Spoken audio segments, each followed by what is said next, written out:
Good evening. Happy Sunday, everybody. Welcome to the Midnight Society. Yeah, I guess uh, the bat will not be here tonight, nor will the gnat. So that tells me that I'll be running the show by myself. As far as I know, I'll just keep it rolling for a couple hours, and we'll see where the night takes us. All right. Once again, welcome to the society.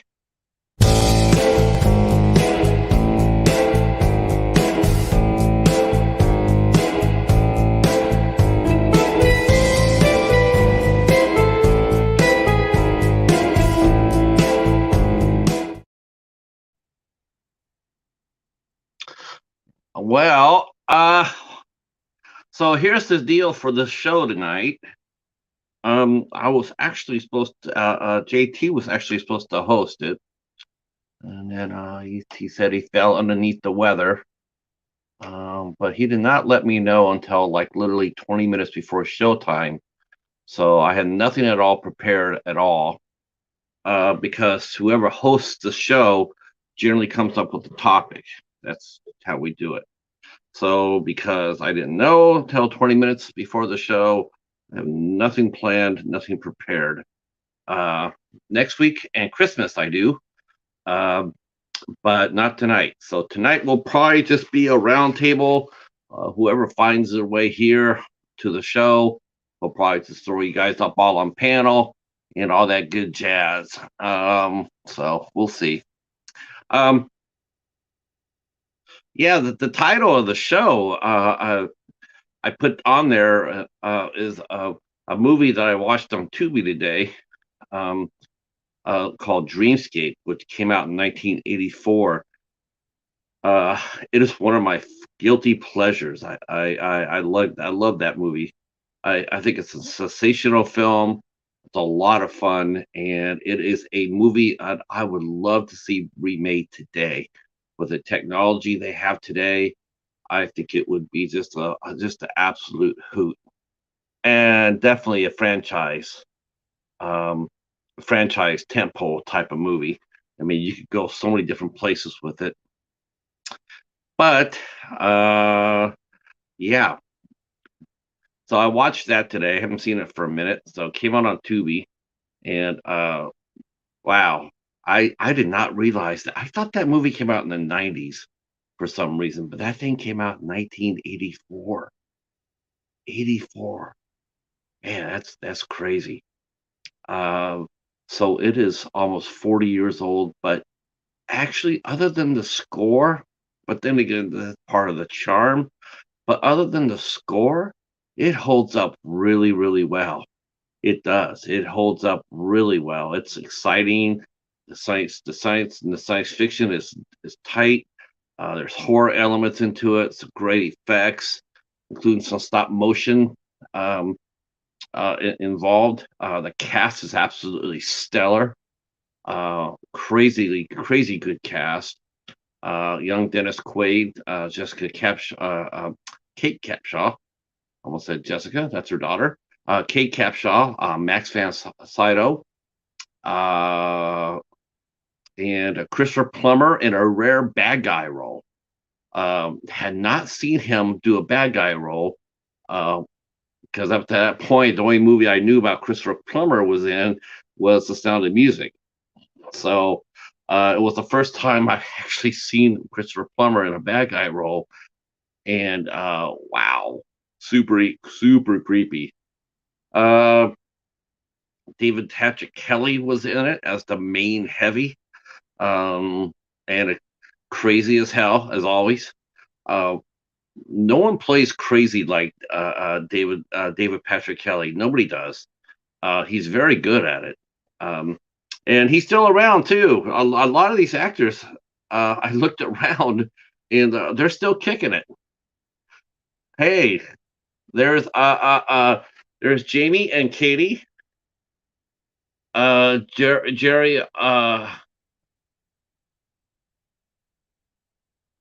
Jerry Home or Jerry Horn. Um, Yeah. So everybody is still with us pretty much from that film. Um, I think the only one I know, well, of course, the three big principals are gone. Eddie Albert, Christopher Plummer, and Max von Sydow, but not that's pretty recently. Oh, Horn, Jerry Horn. Okay, I don't know who Jerry Horn is, but I will go ahead and oh, and Nor and Cliff, George Wendt is in this movie as well. Early appearance for George Wendt. Um, Actually, this is earlier than House. House came out in 1986, and I do believe 86 or 82. Let me double check on that. But this is have an early appearance of a George Wendt. Let me double check on that. I want to say 86, but I could be totally off on that.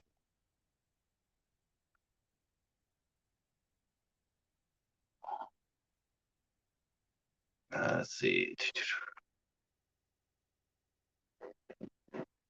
Let's see. 1986. So yes, so George Wendt was actually seen here before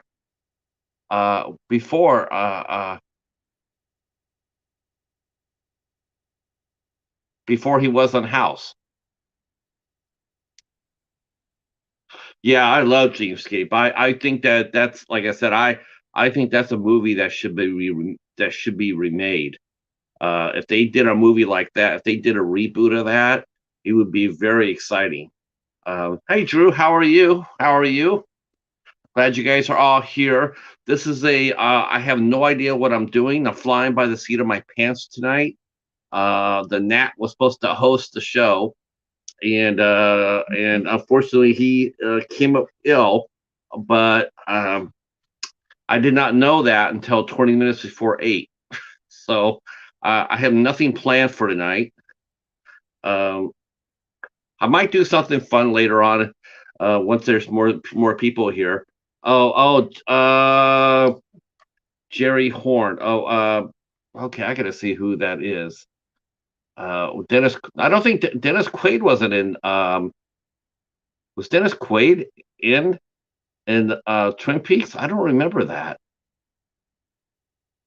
Tell me who played Jerry Horn. Uh, I Yeah, I don't know if that was like one of the big three, because like I said, there's some really this cast of this movie is pretty outstanding. Um, it was made on a budget of $6 million. It didn't have the greatest box office. It came back earning slightly over 12. It is known for being the second movie that was released PG-13. The first movie that was released was Red Dawn, that was released 5 days before Dreamscape. So Dreamscape came within 5 days of being the first rated PG movie. Hello, Lady Valerie. How are you? How are you? Welcome, welcome. Um, yeah, and the PG-13, what it did was it cut back a lot of the cursing, because you could be a PG movie and have just sound like a rated R movie. So this was a uh oh yeah, that's okay. Yeah, you have priorities, sir. So I understand. Um, Glad you're here. If you guys could share us out, that'd be great. So So this is a movie that slips underneath the radar. A lot of people don't talk about it too much, but the threads of it are a lot of fun. PG-13 was put into play because a lot of the movies that were coming out, like Jaws, it was because of Jaws that the PG-13 rating was put into play, because Jaws was rated PG-13, and there's no way in hell that movie should have ever been PG. No, at all. Um, uh, uh, So yeah, and so other movies came out behind that, and of course, you know, if you see some of the older movies that we talk about, that were PG. I mean, like I said, the language was strong, the violence was strong. Uh, it's just so they came out and they said, well, we're going to need to take a step back and limit the language, limit the violence. And of course, then what do they do? They roll out Red Dawn, which features young people fighting off a Russian invasion, and a lot of people getting chopped up. So, uh, but once they figured out the PG-13 rating, um, it's been pretty good. I mean, and as far as deciding, as far as the ratings go. Um, uh, uh, uh, So, I mean, you got a lot of great movies that are PG-13. Now, of course, horror films always suffer. They always suffer from PG-13 because of the perception that they can't unleash. And yeah,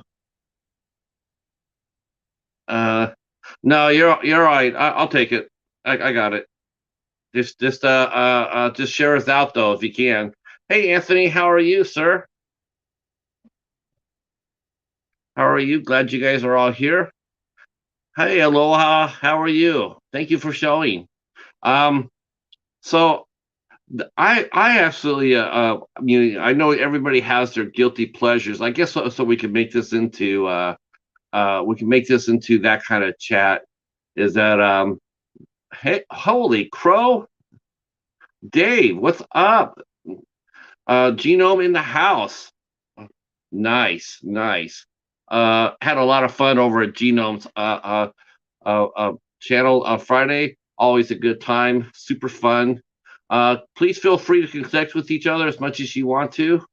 Um, yeah, that's awesome. Glad you guys are all here. Um, I think about this time is where I would come in on Dave's show and then tell him to start talking about Star Trek babes. Like he'll sit there and he'll mention what should we talk about today, and I'll say talk about Star Trek babes, and then and that wastes it's an hour and a half later we're talking Star Trek babes. But he won't do that to me here. Oh my gosh. Uh, so yeah. And then of course the bat let loose. He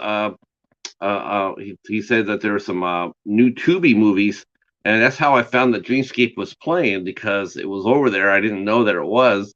I went over there and saw all the movies that they had listed.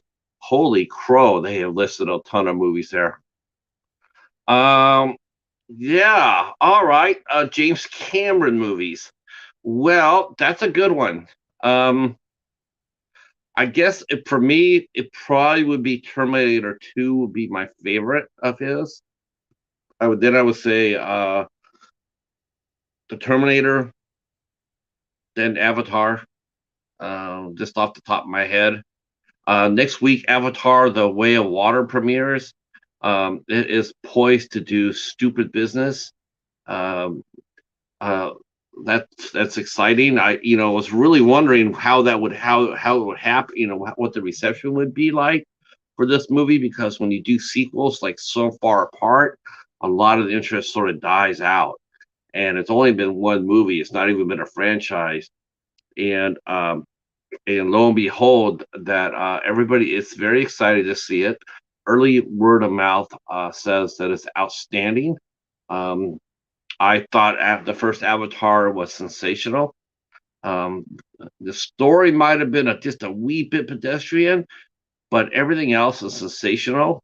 Um, this is for many people. This is our first true introduction to Stephen Lang. Was our introduction to Sam Huntington. Um,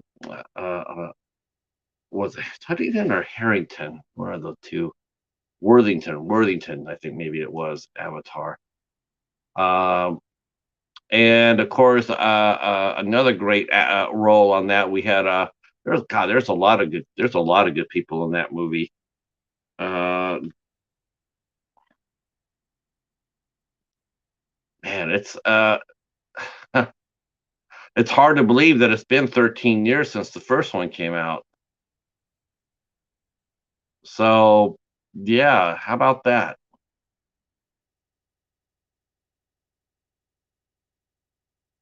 I don't think they actually showed him actually dying in the first one.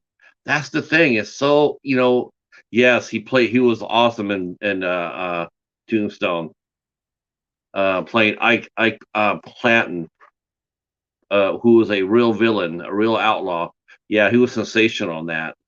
And of course, the uh, I don't think they showed his Sam Worthington. Okay, um, he's actually pretty good. He just hasn't done a lot of high. He did one movie. He's done a couple of high profile movies.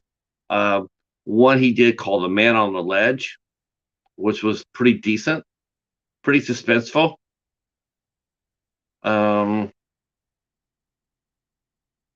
yeah, me and Lori, we went and saw Avatar. We went and saw Avatar when it came out. She actually liked it. She enjoyed it. We both did.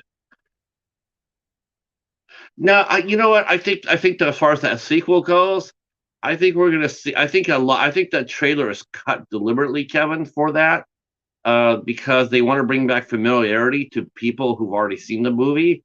I don't think they're gonna. I don't think it's gonna be a repeat.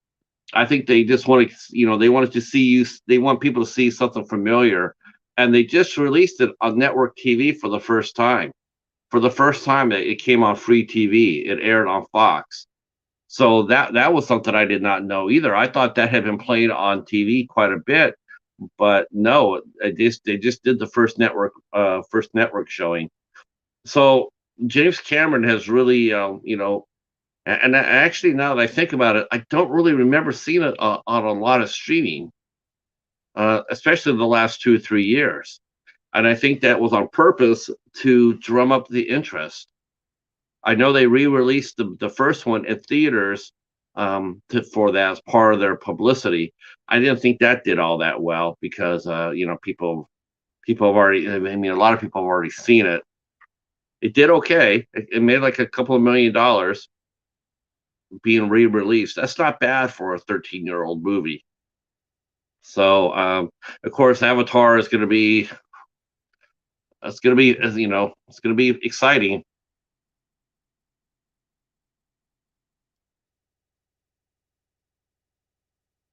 Let's see.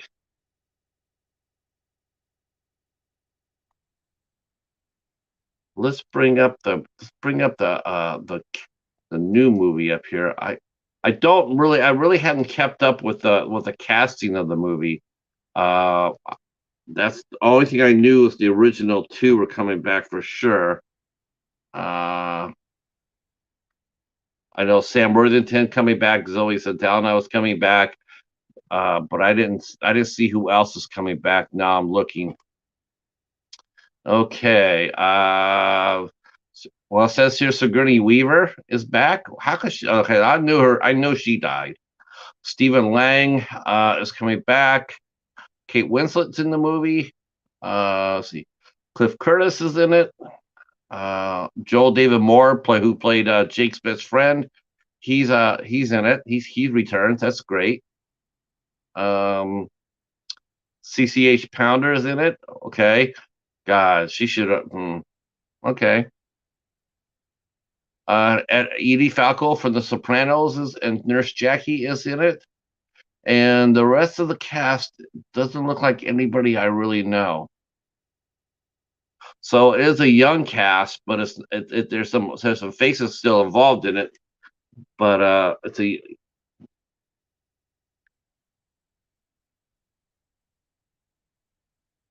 I highly recommend you seeing it, Dave. I think you will really like it. Uh, it's damn exciting. It really is. It's a really good movie.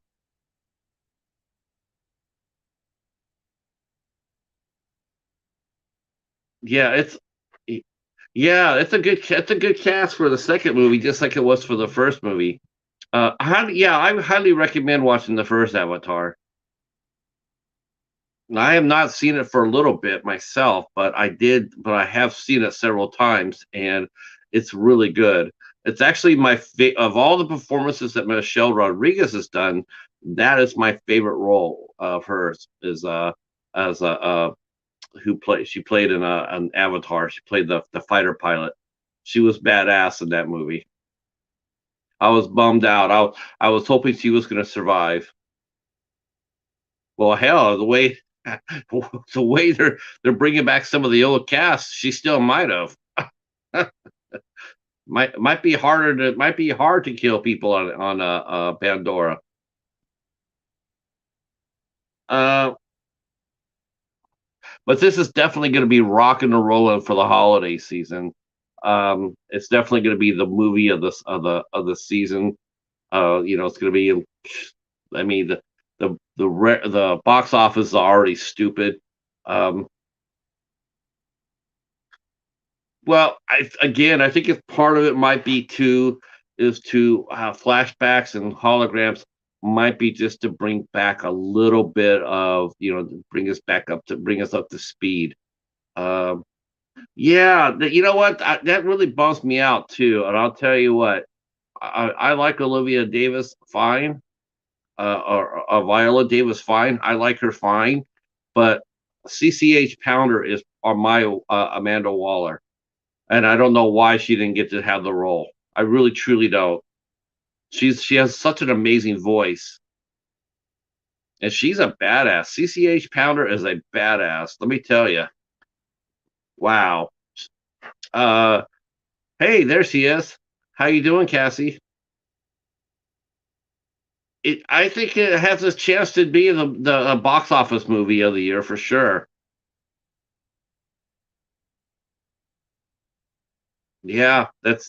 That's it. That's it. Um, box office. Speaking of box office, boy, I was really I've been catching and DC Comics. Holy shit, that is such a wash machine right now.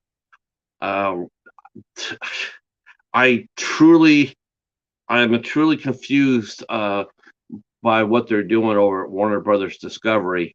Um, I they have just totally lost their way, and it's absolutely. I feel really bad for people involved in it trying to get these things up and running.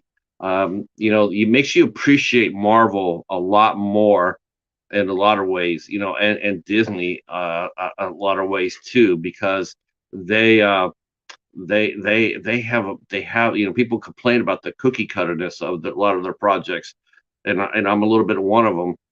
Uh, but I tell you what they do provide some really fun movies with a lot of action. They have a blueprint down. They plan out way on the future and they work toward that goal. DC has just been. I don't know. I really truly don't know what's going to happen. It sort of makes you really wish that they would just sell DC to Disney. There's there's part of me that says that there's part of me that says that like, listen, you guys don't know what you're doing, just give it to Disney. you know um James Gunn, I think they already thought that he was going to come over and save it. I don't You know what, and that's a big mistake, because as much as I like James Gunn, he's done some fun movies and whatnot, but I do not like his superhero movies at all. I don't think he respects the source material at all. He's almost sort of like Sam Raimi in that sense. He comes real dangerously close to making the movies more about him and his style of direction than about the story. And I think that really cuts. It's really starting to. I think a lot of people are concerned about that. Um, oh my gosh, are you kidding, Kevin? Oh, have you seen Guardians of the Galaxy 1 and 2?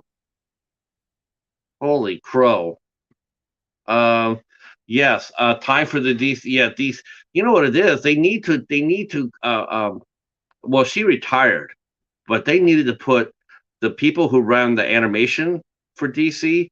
They really should have gave them at least advisory seats and let them help out with the live action because DC's animation films are absolutely outstanding. They are so damn good. Storytelling, theme, source material, everything. The animation, the Batman, the animated series. Um, oh, well, you know what? I'd rather see it sold off to Disney than to see it continuously crash down the side of a mountain. I mean, it's really sad to see what's happening now. It's really sad. Um, Now they're saying that Black Adam is not a box office hit. That's a lie. Um, I guess there's some conflict. The Rock. I think the Rock really, or Dwayne Johnson.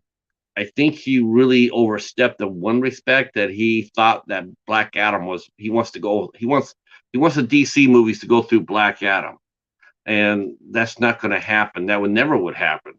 Um, you always go through the core seven. You have to go through the core seven. That's always going to be, especially the top three: Wonder Woman and Batman or Superman. Black Adam is a great character. I love the character, but he is not the face of DC. And I don't think, and it obviously that was proven with this movie. It did okay. It did okay. Made its money back. I think, from what I'm hearing, it's going to make its money back, but it did not do the business that they thought it was going to be. Um, and that really surprised me a little bit. A little bit. Part of it didn't surprise me because um, basically Dwayne Johnson said it on himself. He posted out that he was going off. He was going to be doing. He was going to shoot Black Adam, and then 3 weeks later, he's back saying that he wrapped up Black Adam.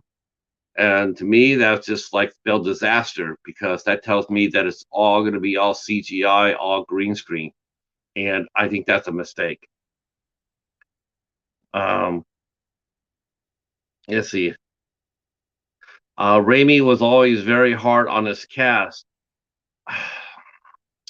Yeah, I just feel like Sam Raimi. Hi, Michelle. How are you? I just feel like Sam Raimi wants to he wants to direct a comedy movie, and I just wish to God he just get it out of his system. You know, go make a comedy. Go make a comedy. I don't care what kind of comedy you make, horror comedy, a straight out comedy, a romantic comedy. I don't care what it is. Just get it out of your system. I mean, don't take that and put it inside your movies, and especially horror movies. Um, well, today the new. I mean, let's see. Uh, oh, yeah. Well, for us who grew up and collected comic books and grew up on comic books and whatnot, I mean, we all have a great affection for them. I mean, understand not everybody is into comic book heroes, just like we're not all into, different genres. But I just feel like if you're gonna do the genre, do it right, do it right. Um, and I think that DC Comics has done it really. DC Animation has done it really right.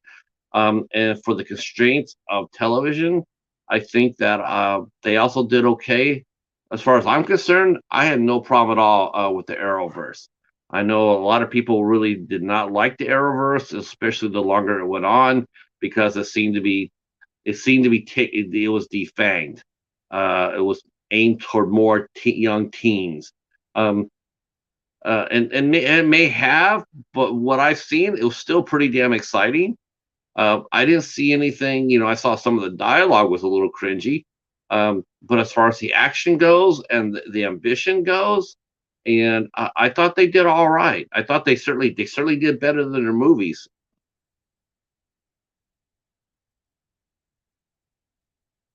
Um, yeah, everybody has their genres that they're passionate about. Whether the franchises like Friday the 13th or Halloween or Scream or whatnot. It's no different from comic books. It really isn't. It's we have the same sort of love and affection, and we expectations from our for our for the movies that we love, for the stories that we love. Um, DC just so it's just out of they're just it truly is a car out with no driver, and that's a real shame. I mean, and I don't think James Gunn is the guy to put in charge of it. I just don't think that he's going to do it. The fact of the matter is that they had a fight to get Henry Cavill to come back. I mean, how is that even a fight? Why are you even trying to sit there and say, well, we might not use him again? I mean, if you're Warner Brothers, you sign him to whatever we give him whatever he wants because he's a great Superman and people really like him in the role. So give him his money. Make it happen. I don't understand why it took so long for him to, and then begrudgingly so. It's sort of like Dwayne Johnson basically twisted DC's arm behind him and lifted him up on his tippy toe, saying, "Yeah, if you want me to come back, we got to get this happening. We got to make this happen." But at the same time, I would tell Dwayne Johnson, "Listen, it's a great idea. I know you want to tackle Superman right away, but you haven't even met Shazam yet." And there really can't be any Shazam, can't be any Black Adam or can't be any Black Adam Superman fight until you at least meet Shazam. And the next Shazam movie that comes out has to be more of a serious tone. It has to establish Shazam as a serious because the first two, he's too jokey. He's too much Billy Batson. They made him too much of a kid. If you go back and read the comic books, you see that Black Adam and Shazam are not friends. So they have to establish that connection between before there's any Superman Black Adam fight. There has to be a Shazam and Black Adam. That's the only way it works. Um, and I'm now they've canceled so much. They've already canceled Wonder Woman 3. Now today they're sitting there saying that now Jason Momoa and Amber Heard are not going to be doing any more Aquaman movies. Again, it's just like I don't know what they're thinking. I don't know what they're thinking. Truly don't. Um, I really don't. I don't understand it. Jason Momoa loves to be the character. He wants to play it. Um, Let him play it. Everybody likes Jason Momoa as Aquaman. There's no reason why he can't continue on. Amber Heard, I understand her image took a beating. Um, but you know what? I think honestly, I think all the people that wanted to cancel her out of the Aquaman movie, they were not comic book fans. They're just knee jerking reactions. Is she crazy? Yeah, she probably is crazy, obviously, right? Cut off the guy's finger, pooped on his bed. But you know what? It's not going to affect me from going around watching her. I thought she made a good mirror. Uh, oh, it was a good weekend. Yeah, I had a good weekend. Um, so as far as that goes, and with every cancellation, you got to think about this too. So every cancellation, it's going to push everything back, not just a matter of like days or weeks or even months. You're talking like years. We're not going to see anything coming back from DC for years, except for what the Flash and with that Ezra Miller, which no one's going to watch. That's a car crash waiting to happen, and I'm really surprised they have not canceled that, or at least got throw a bunch of money at Grant Gustin and have him come over and play the Flash. Digitalize him over the Ezra Miller. I'd rather see them try to do that than not. Um, yeah. I don't think it's gonna make as much money as it would, though. I think if they put in Grant Gustin in there, though, I think it'll make more money with Grant Gustin than it will with Ezra Miller. I definitely think that. I, and also I do think that there is, they're mentioning Constantine 2. Um, we'll see about that. I mean, it'd be interesting to see what James Gunn wants to do. How does he want to do it? Does he just want to wipe the complete slate clean and restart everything from the ground up? I don't think that'll work. I don't think that'll work at all. I think you get another Superman movie up and running. Even if it is a solo adventure, you have to get something coming out every other year. Um, and Lord help DC and I don't know why they okayed that, but that Joker 2 sounds like a car crash already, a dumpster fire already. They're making Joker 2 into a musical. I just that's why DC is where they're at. That's why, because they continue to make really poor, shitty decisions like that. I wish they would have made a better decision on Wonder Woman 84 too. I was actually a lot of fans were waiting for that to happen. Nobody was surprised when Wonder Woman 3 was not told it was going to go forward. It definitely is not going to go forward with Patty Jenkins. Definitely not. Not after Wonder Woman 84 story. That was just a horrible story, horrible look. Yeah. Let's see. Eric's mentioning here. Let's see. JT got to be able to separate an actor performances from their personal lives within reason. Within reason. Within reason. I hope he doesn't wipe the slate clean just to go with what's established and try to fix it. Shazam was a hit. Aquaman was an enormous hit. Yes, I that's what I'm saying. I don't understand James Gunn at all. He's absolutely, he's absolutely shooting himself in the foot even before he gets inside the room. I truly don't understand that. They got the Shazam movie coming out. I think they have two movies coming out. Actually three. And and the third one is just like, holy shit, you're releasing this one without any support. So they have the second Shazam movie coming out. They have the Flash coming out, and then I guess next August they're putting Blue Beetle out. Blue Beetle, Blue Beetle is something you put out once you have a series of hits, just like Marvel did. That's why they were able to get. That's why they were able to get characters like Ant-Man made and Black Panther made. I mean, the reason why they're able to do that is because the other movies succeeded. So then they can go ahead and say, well, you know what? Let's just take it for a ride. And some of the other ones, they took the Disney Plus, like Moon Knight. I mean, they're going like, okay, maybe we're not 100% sure Moon Knight can carry a movie at the theater, but we can put him down here and make him popular at this level, and then put him in a movie in the future. Well, he's already wiped out Jason Momoa. The biggest movie they had, Aquaman, the biggest Aquaman's the biggest hit they had, and he took him out of the picture. Michelle says she's been on home. I'm sorry you're feeling sick. It's terrible. It seems like a lot of people are getting sick again. Again, not preaching, but I would definitely advise everybody listening to me to wear your mask. Wear your mask.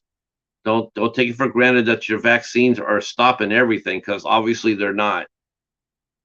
Um, this, oh, and she's been on a Roseanne binge. Man, binge watching is everything, isn't it?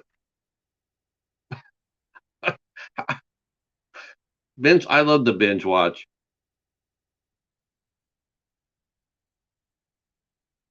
That's fun. I have not seen the Roseanne for forever and a day. Um, yeah, I'm not mad at you, JT. Let's see. Oh, pancreatitis turned to be gastritis. Well, any itis is not a good itis, Michelle.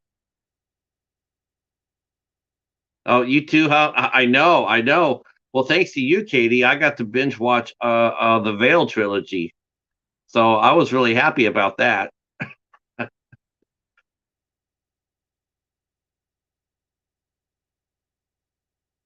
I was really happy about that. Um, I hope so because you know what utterly completely ridiculous for them to take him out of the play. He is just I don't get it.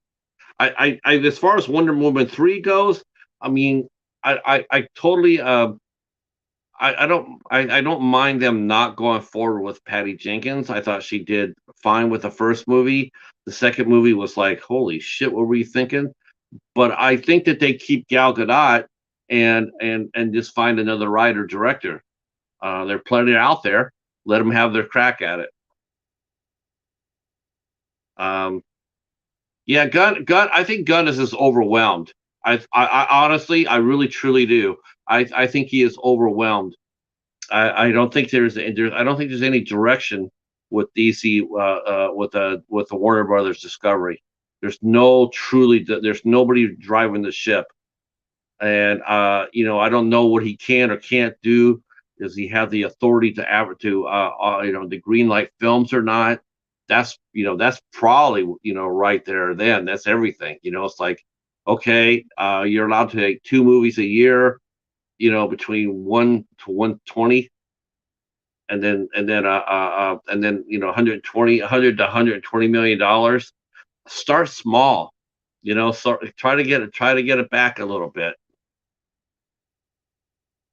Um, see if you can get the momentum back a little bit. Uh, so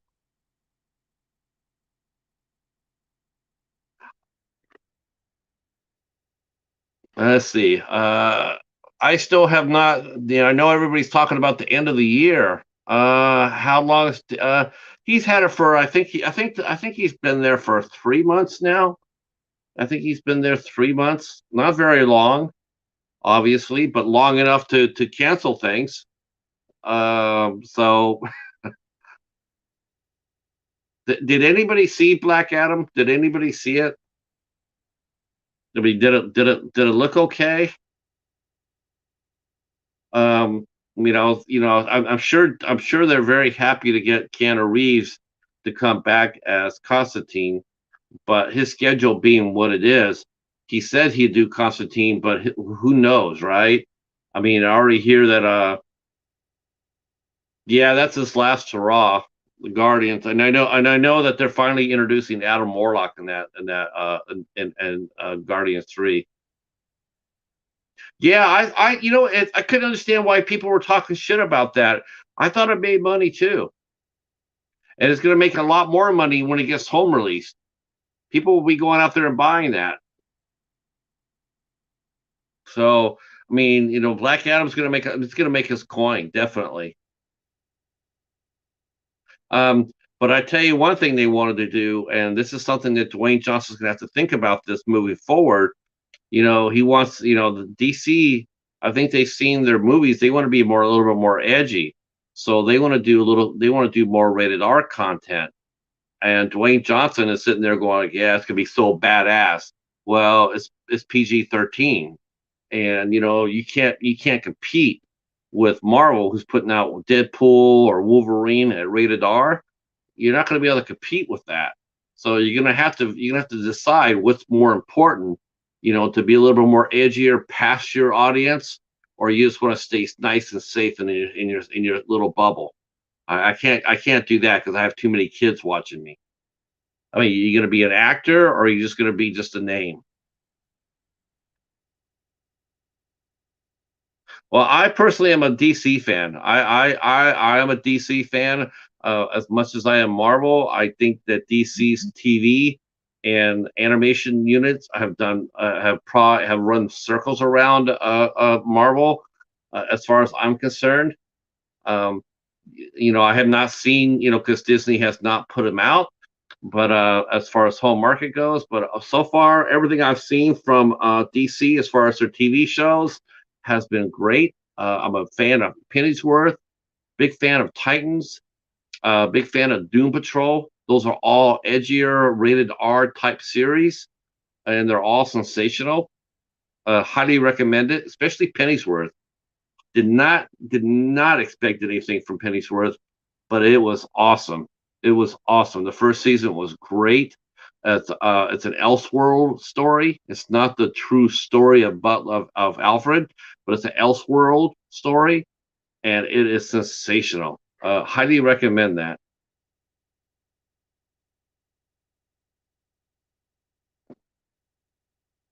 Hey Hobbs, how are you? Oh yeah, got the sign of the donut. That's right.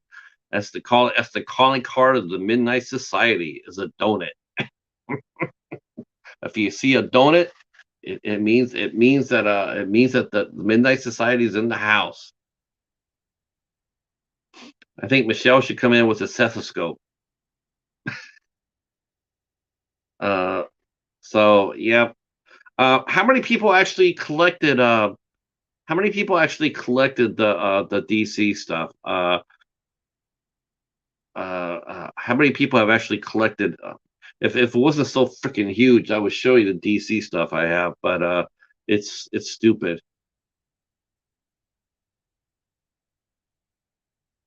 Uh, uh, Made who? Uh, who am I supposed to be making a mod for? Everybody has a wrench, except for Michelle.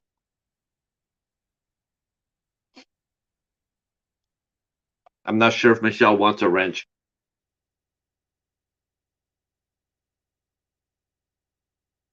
Um, I know that everybody's doing their lists, their top 10 and the top 10 movies they watched this year, or the bottom 10 that they watched this year. Um, it's going to be interesting to see what people are going to be voting for. Um, uh, no, next week I am doing. We are doing the monster next week. We are doing the monster. We are watching and talking about the monster.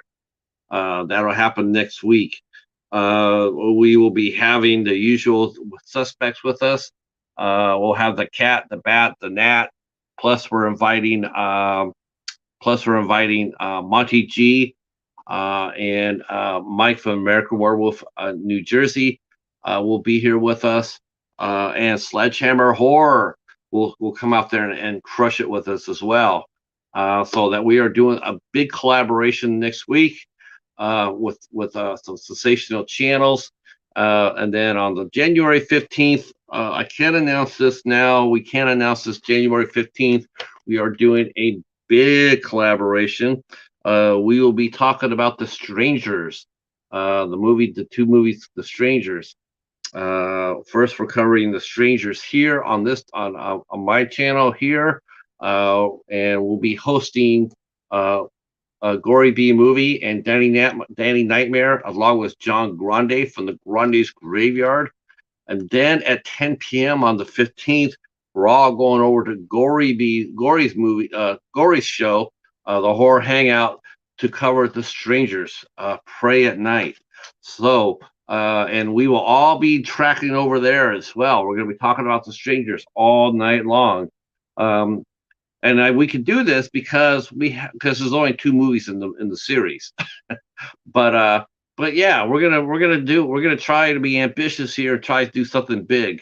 And I'm gonna go see about getting some headphones tomorrow for my computer here, so I can do watch alongs. I definitely need to get some. I need to get some ear hearing headphones. Hey Echo, how are you? Yeah, Al is working really hard um, at the library. He is he hopefully by time we get to see him next week or next month, um, hopefully he'll be fast tracking onto a way to a promotion. That is the reason why Al is not here with us. He is working more hours and he is in line for a promotion at the library. So we are all rooting for the bat to get that. Um, and he'll be wearing a new hat. Okay. But that's the reason why Al has not been here. But hopefully we'll get him back. We'll get him back at least at least for next week and next couple of weeks. On Christmas Day, I'm not sure what we're doing. I know that we will be having a show here. It might be an orphan Christmas, which means that anybody wants to come on up and chill, more than happy to have you up there. Orphan Christmas, or we might be covering martyrs. I haven't figured it out yet. I'm trying to decide whether I should go really dark on Christmas or not. I'm I haven't seen Martyrs, so I really have heard nothing but good things about it. So I really am excited to check it out. It is playing for free on Tubi, so we might do a watch along for Martyrs.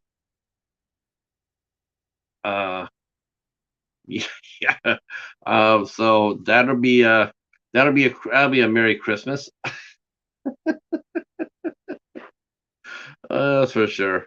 Um, I know. I do the bottom top 10 and the bottom 10. Um, I'm just curious to see what everybody's thinking. What are you guys just like? Name a couple of movies that are like your near your top or near your bottom. What's one movie that you did like a lot, and one movie you just absolutely hated or were disappointed in? That'll be good. Oh, and I read that Tony Collette's husband, he and Tony Collette are separating. Um, I guess the news says that he watched Hereditary, couldn't stand it either. Okay. Kal mentions Final Girls. Yes, that's an awesome movie. That's a beautiful movie. Yeah. I agree with you on that. I'm so glad everybody knows about that too. Everybody's talking about that movie. It's now a cult movie. I'm so happy to see that. I see a lot of people talking about the Final Girls, which is really cool to see. That's the sign of a cult film. And let's see. Of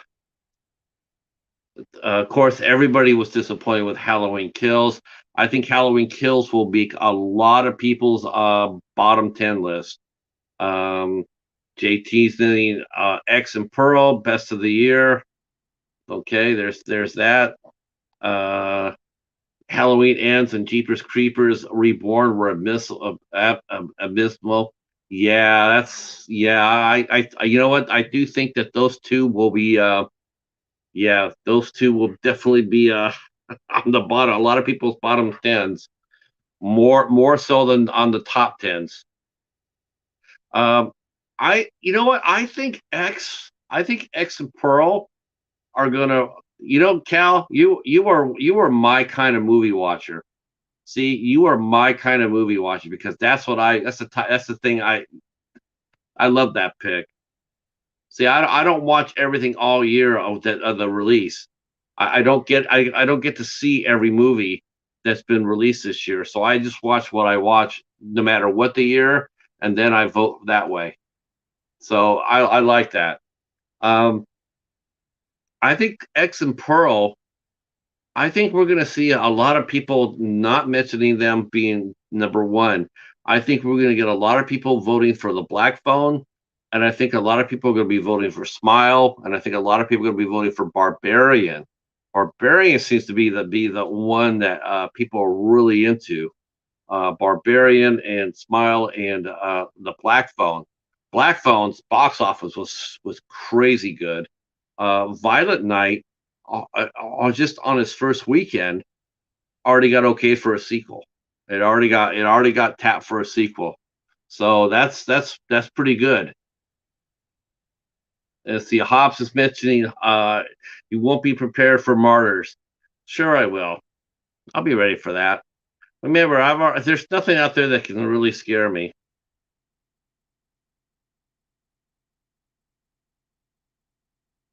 Uh, I did. I chose Martyrs. Yep, I saw it on Tubi and I haven't seen it, so I decided I want to talk about Martyrs. So I do think that's what we'll be talking about on Christmas. I think it'll be interesting. Um, yeah, her Violent Night was a lot of fun. I heard a lot of fun.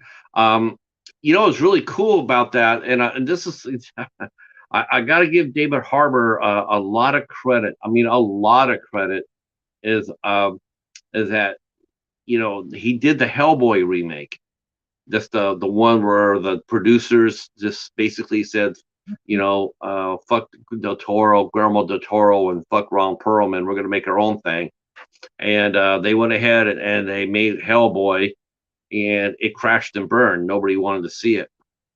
And David Harbour mentioned that. He says, I learned a lot from making that movie. I learned not to mess with IP. Like as far as intellectual property, like like he found out that. And the thing is, though, is he was concerned. He was concerned for his career because he was like, man, I dropped the ball here. They totally underestimated the fan base for the Hellboy, and they thought they could just go ahead and slam it through, and everybody's going to go see it. Didn't really matter, didn't really matter if Ron Perlman was the Hellboy or not. Well, that's not the case. And so he was calling around. He called Ryan Reynolds, and he commented that he says, am I going to be able to survive this? Because he was talking to him about Green Lantern, and Ryan Reynolds said, yeah, you'll be fine. You just continue to do the work. You're going to take a hit, but you're going to keep, you just got to keep going. He says, from now on, he says, I'm not going to step into anybody's shoes like that again. I'm not going to do that. And because he said that it was wrong. It was basically wrong for me to do that. It was wrong for us to think that we could do that. So it was really cool seeing him get a shot at another franchise with Violent Night. And he's not a bad actor. I saw him in the Equalizer, and I thought he was pretty good. I thought he was really good. He's a good actor. Uh, oh, let's see. Yes, the original, original Martyrs. Yes, are you talking about that? I think Martyrs got remade too, but we're not watching that. See, Hellraiser was great. Texas Chainsaw Massacre was not. Yeah, I heard a lot about that too, Kevin. Yep. Prom Night, disappointed. The Prom Night remake. Yeah, that didn't get any gas, did it, Cal? Not at all. No gas at all. Um, let's see. We're saying hi. See, yep, I chose Martyrs. Yep, it's going to be the first one. That's right. Let's see, Michelle's saying they're taking her bed so she can eat. That's always a good thing, right? See. In fact, I think we'll probably maybe I'll even have Hops come up on Christmas for Martyrs. I don't know anybody's going to be here on Christmas. Tell you the truth, I don't expect anybody to be here on Christmas. I know a lot of people are going to be doing family and whatnot, so that's why I'm going up because just to let everybody else be able to stay with their family. I know that JT and Al and everybody else has family, so it's on Christmas. I just want to do the show. I know most people would take it off, but I don't want to do that.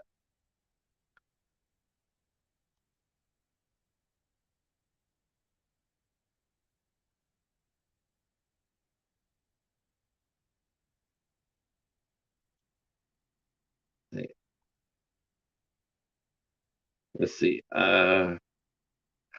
Let's see. Like the remake of Prawn. Let's see. Yep. Watch Santa Slave for Christmas. Uh, no, I'm not sure. I know, I do know one thing we're going to be talking about too. I do know one thing we'll be talking about too. We're going to be talking about a movie called Christmas Blood. Some of you guys might remember Gizmo has been coming inside our shows for a few months, and Gizmo was the man who made that movie. And I actually thought that I was thinking about having him come up and talk about it, but then again, I thought about it and we're like, we maybe we'll have him come up and talk about the movie, but maybe not on Christmas, because that movie's tragic past. A lot of sadness involved in that movie. and I don't think I want to bring him up on Christmas to talk about it. But I do want to talk about that movie on Christmas Day. So we'll be talking about Martyrs and Christmas Blood as well. Um, watch Santa's Sleigh for Christmas. Who isn't Santa's Sleigh? I have I've never heard of that one. Is that a Wild Eye movie?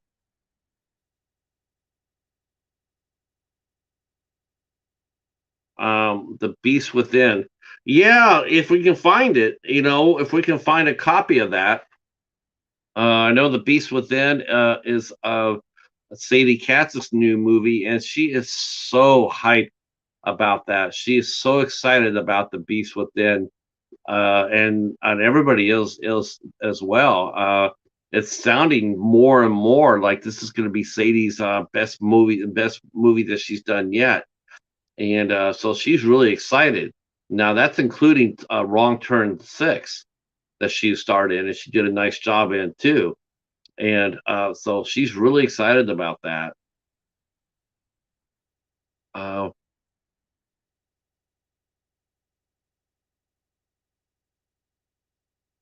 Paul Clements, yeah, yeah, yeah. I'm trying to get a few heads too for the shows, but man, booking guests on Christmas around Christmas is really hard, really hard. Um, uh, yeah, it's a tough nugget. But speaking of tough nuggets, I should let you guys know what is coming onto the show this week because I did have to make an adjustment. Here's sort of the adjustment. So on Tuesday the 13th, we have Kevin Van Hook will be here, and he's a gentleman he's a visual effects wizard. He's worked on so many big movies. He also is a fine writer and artist, and he created the hero Bloodshot for Valiant Comics. Of course, we all know that Bloodshot was made into a movie with Vin Diesel, and it did well enough that they're doing a sequel to that movie as well. So so Kevin will be here with us on the 13th. He did a movie that I really liked a lot called Slayer, and it is about vampires. And the cast of that movie is super strong. It has Casper Van Dien was in it. It had Jennifer Odell, and also had Kevin Grievous, who actually created the Underworld franchise. And he's such a powerhouse. And so we'll be talking to Kevin Van Hook, who directed that Slayers on the 13th. And then on the 14th, we had to move our screenwriter, Paul Pierce. We had to move him, or Richard Pierce, we had to move him to January. So we went ahead and grabbed the Ice Lord. So Wes, Wes is going to come out and hang out with us on Wednesday. Um, but we're going to be asking him some questions this time. Instead of just chit chatting, we're going to be asking questions. That's right. So we'll be talking to the Ice Lord on Wednesday, and then on the 15th next week, we'll be talking to the two owners of Ghost Walk Films, Valley Verdon, and her husband Rocky will be here with us on the 13th, on the 15th. And then on the 19th, on the 18th, we got two shows on the 18th here on my channel. At 6 o'clock, we'll be doing the ISC show. So that way we won't get stuck in Christmas. We'll be watching Come True. That's the movie that Mary Wilson picked out, and that's the movie we'll be discussing. Um, I can tell you anything. I can tell you one thing. It looks really good, and it stars a really good actress that nobody knows about named Julia Sarah Stone. I've known her. I've reviewed a couple of her movies. She's really good, and I'm really looking forward to this. And I'm going to be renting the movie out from the library. Then I'm going to ask them to sell it to me. So that's going to be at 6 o'clock next Sunday. 6 o'clock next Sunday, right here. And then as soon as we get done with this show, we'll turn right around, come back, and have the Midnight Society, and we'll be talking about The Monster. The Monster is an A24 film, and it was written and directed by Brian.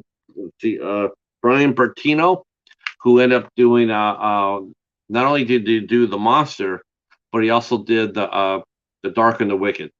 So that's what we'll be talking about next week on the 18th, and then on the 11th, me and the Cheetah are packing our bags up.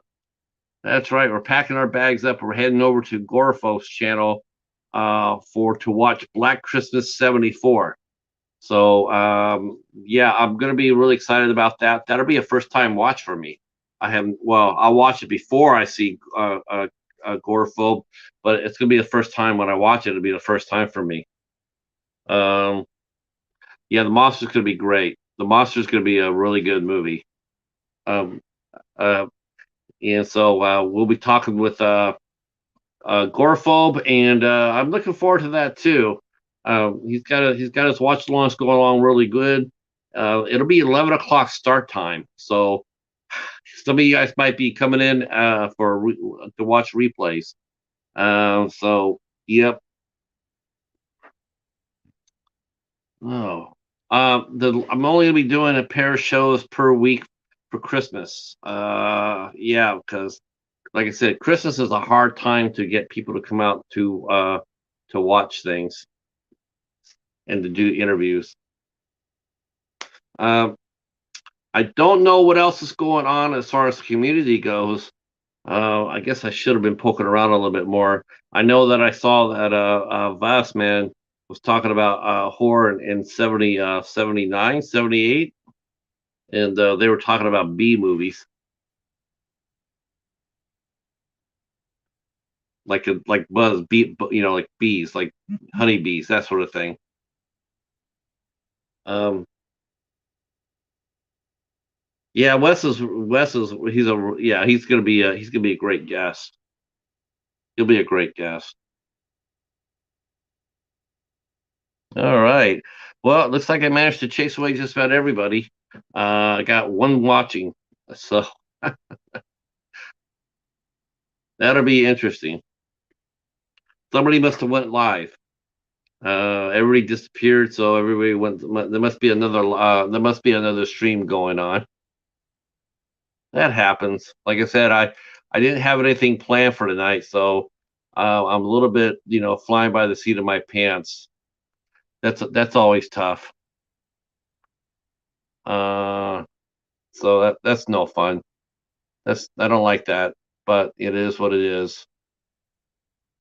Um, yeah, flying solo. All right, let me see what I got over here. I'll talk about some of the movies that are coming up. I know that they got some new stuff coming up here. Let's see what's coming to the watch. Let's see. Let's see. Man, where's the wow, where's the what's coming up? What's coming new? Oh wow. Oh, I was talking. People were talking about. They're talking about the movies. They're talking about. I guess somebody released a once every 10 years. They always release a list of movies, top 100, and I guess they released the new list, and Get Out was on it, and people were having a shit fit over it. Like, well, maybe that's what they saw. Let's see. Let's see. I don't know what they're doing. Yeah, I don't know. But I mean, it could be because somebody's doing another live too. That happens. But I just wanted to get at least a show in. I might not be able to stick the whole 2 hours in. We'll see. I know they're going to take it at least 9:45. I know that I'm not even sure if Gory's up tonight. I hope she is. I did not see anything on YouTube stating it, nor did I get any notification. So yeah, uh, that's a little. That's I hope. If you guys are, let me go and grab her channel. So just in case.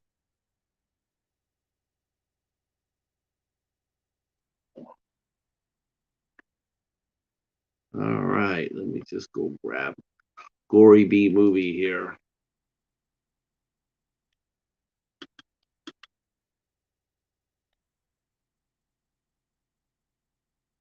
Yeah, we'll be talking to Danny Nightmare actually the last week of December on December 27th. Danny Nightmare from Horror Addicts will be here with us uh, for an interview. So I'm really excited about that. Danny is a really interesting character.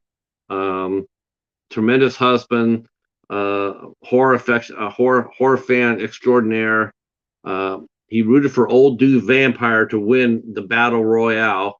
Uh, so let's see. Well, oh, okay. So there it is.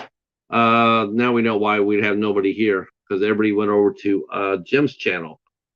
He decided to do a live during our time. So, all right, awesome. Yeah, let's see. Jim just started. Yeah, that's right. Yeah, so nice.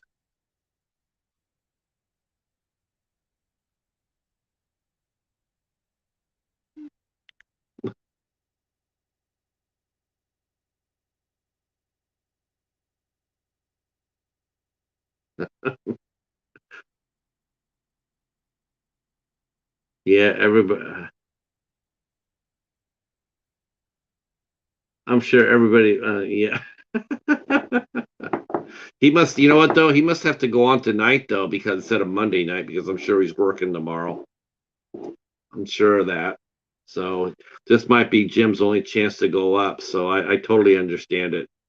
I know he went up this afternoon, but he was only up for like 10 minutes. I went over to say hi and he was gone like in like 8 minutes. So I was like, oh shit, what did something happen to a stream? But no, he just pulled the plug. So this is what he needed to do. He needed to come back and yep. All right. So I discovered something I'm gonna try. I decided to get into the recording of my reviews um, and with StreamYard, and that seems to be working out really well. You'll have to go back and tweak your videos. Like I'll have to do this after the stream here. You have to go in there and tweak them a little bit. But what I really like about it is you can get out there and you could do a really good review, in-depth review if you need to, and it uploads right away. Um, and that's really neat because uploading videos from my phone is a pain in the ass. The longer you talk on the phone, the longer it takes to upload. So you could be sitting there watching your video upload for like an hour, and that's never fun. Yeah, it works really well, JT. It looks really well. Um, I did the last uh, the last I've done the last two reviews that way, and I really like it. And the first one I felt like I chattered a little bit. I was still doing my phone type review, which means I was always trying to hurry. But this one I did today, I took my time, and I think it'll come out better. It's going to come out tomorrow, but I think it came out better than the first time I did it. So practice makes perfect, which means I will be watching more films and reviewing more films because it's going to be easier to upload. So I'm really happy about that. Now the only problem is like if you mess up, you got to start all over again.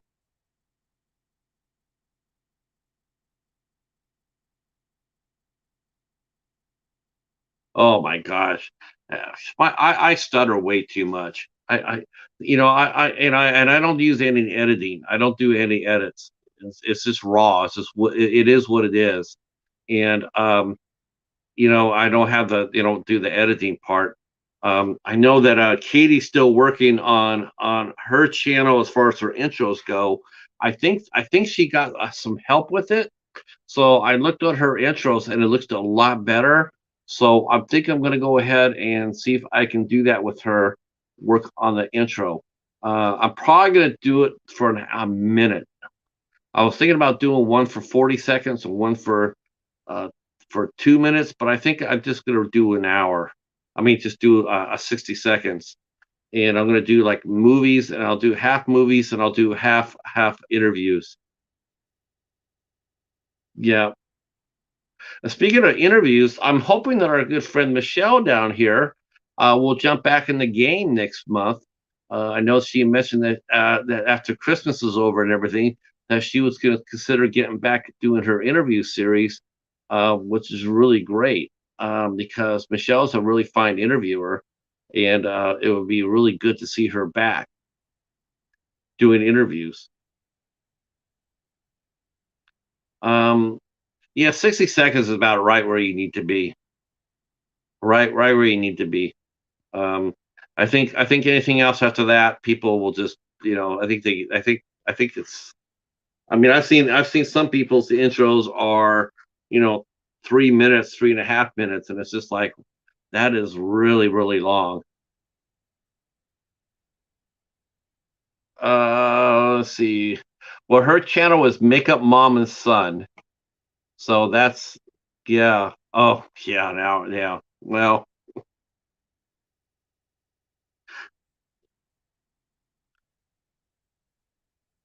I don't know. I'm thinking about doing something I haven't done here in a long time.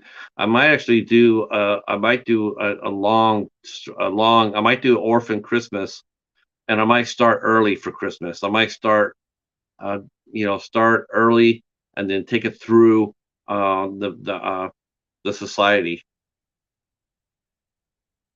on Christmas. I don't know anybody else that's doing it. Oh, speaking of interviews, though, speaking of interviews, so I do got to give mad props though to Steven again. Steven and Boom had Chadwick Whitmere on their show yesterday, and I got to tell you that that was a good interview. I thought they did a better job interviewing Chadwick than I did. Um, I thought they asked some really good questions, and it seemed really fresh. Um, I thought that I thought it was good. I thought it was a good interview. Definitely recommend that. House of Horrors. They're just on fire. Working hard. I think 2023 could be their year. Um, could be their year if they can just get a little bit more promotion behind it. I think they could definitely be making a lot of noise. Yeah, that's it. Yeah, it's right now. It's just a real struggle for the holiday season. Um, I've heard from a few people, but it is hard as hell because it's Christmas, and it's the last thing they really want to talk about is anything during Christmas. So it is a bit of a struggle, which is why I have a lot more YouTubers than usual on my interview series, because YouTubers like to talk, and that's a good thing. But as far as getting artists and everything else, it's a little bit of a struggle. But we'll get back at it tomorrow, though. Um, there is one guy who I am really pushing for right now. His name is Kevin Stone. Oh, wow. That guy's talent is beyond belief. He is a metal sculpturist. His stuff is awesome. I'm really am hoping that he comes on and talks to us. It's amazing. It's amazing talent. Um, and they're building a new shop. I guess for the sculptures. So it's 8,800 feet, and he showed one picture of a dragon. I sort of haven't. I think that was probably like a Game of Thrones. Maybe it was commissioned to do work, be with the show or something like that. I don't know, but that thing is absolutely crazy. Uh, let's see. Where would you rate the Incredible Hulk on a scale of 1 to 10?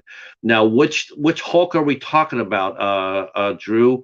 Are we talking about because there's a lot of Hulks. Are you talking about the Bill Bixby Hulk?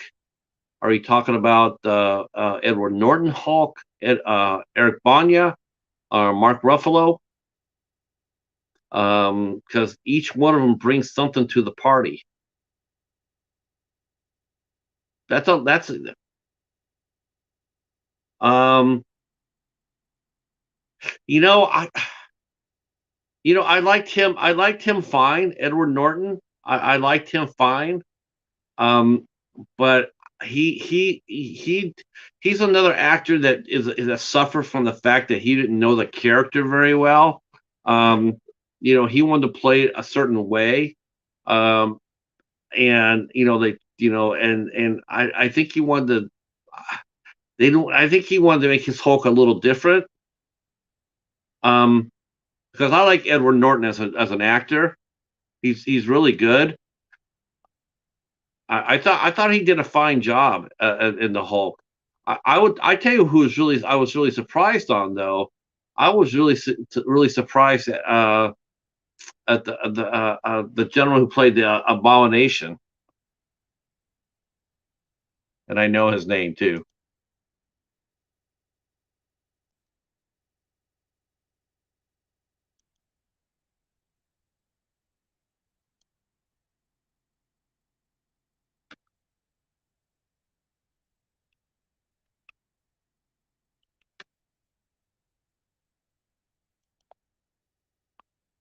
Let's see, Tim Roth, Tim Roth, who's very versatile, by the way. Tim Roth can play a lot of different roles. Yes, he is. Yeah, and that's the thing. I think that's what happens though. I think that's when you become a little bit pain of an ass to work with, you find the phone not ringing so much, because people don't want to have to put up with it. I was impressed with Tim Roth. I was. It takes it does, especially for some of these actors that are, when they do these roles that have come off really good movies. Um, yeah, William Hurt, man, I miss him. He was such a good actor.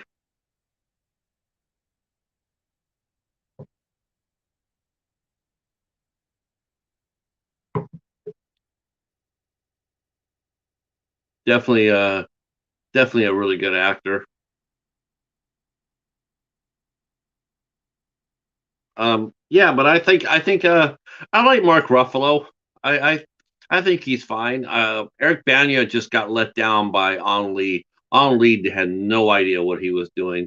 Of all the movies that On Lee did, that's the one that he would like to go back and erase. On Lee was just out of his element for that. He was not a clue. He reminded me of Rosalind Chow, who directed the Eternals. Again, had no idea what she was doing. Sort of like James Gunn with Guardians. He just didn't know what he was doing. He really didn't. I don't care what anybody says. The first two Guardians of the Galaxy movies were just horse crap.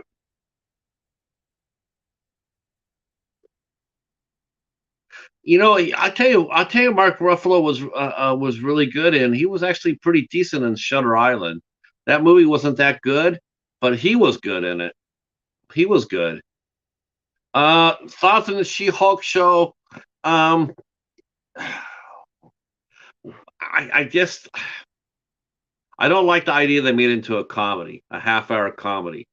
I don't see any. I don't care what character you bring to the party, superhero wise. It's not uh, it's not a comedy. I don't get it. The She-Hulk origin is really good. It's really interesting. Um, I really thought that, but I guess the effects were really were really bad on that show.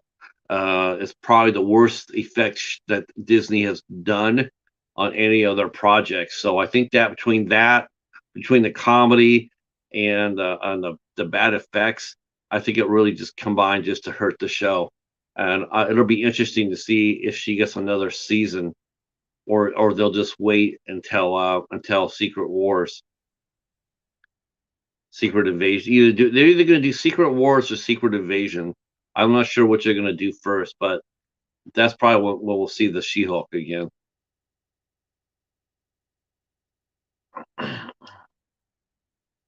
Um, yes.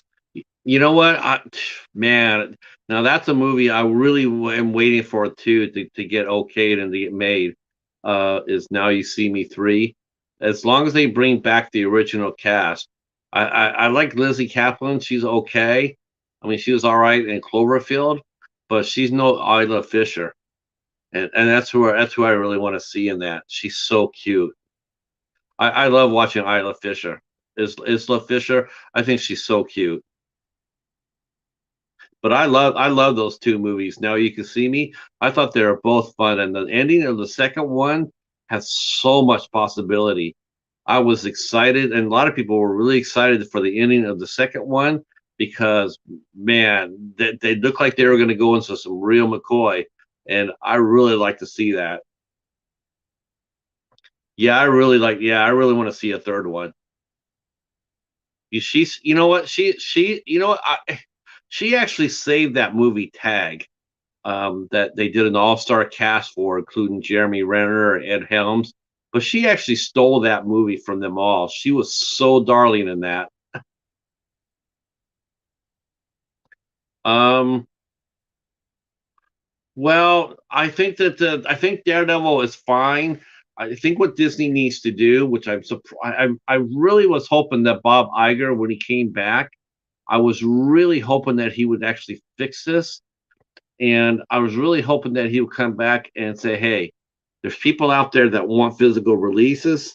Let's give it to them. Let's give it to them. Make it Disney on demand or what have you, but let's get it out there." I hope that he does that. I really do.